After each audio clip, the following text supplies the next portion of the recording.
Election commission office. एक तो एक कमर ने भी जवाब दे दिया, अब इतना काम पड़ा, ये कैसे करूंगा। अबे बशकू, क्या हाल है तेरा? क्या कर रहा है? यार रही मैं ना पूछ, एक तो कमर में बहुत शदीद दर्द है, ऊपर से ये काम पड़ा है, अब ये समझ नहीं आती कैसे करूं। अरे हाँ यार, तेरी तबीयत मुझे ठीक नहीं लग रही, थोड़ा कमजोर हो गया है, जाके अपना कोई टेस्ट करवा। हाँ यार मेरा भी यही ख्याल है, 2 दिन से सोच रहा हूँ कोई टेस्ट करवा लूं, चेक करवा लूं क्या मसला है। तो अभी चलता हूँ, टेस्ट करवाता हूँ।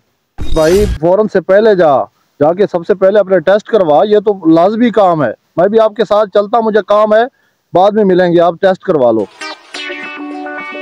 2 घंटे बाद। टेस्ट तो मैंने करवा लिया है, अब जाके डॉक्टर को चेक करवाता हूँ कि क्या बीमारी है। लगता है बिल्कुल कागजात जमा करवाने आ रहा है।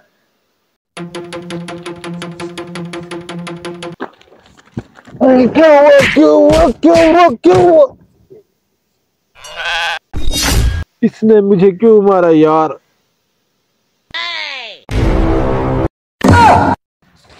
इसलिए मेरे कागज छीन के ले गया।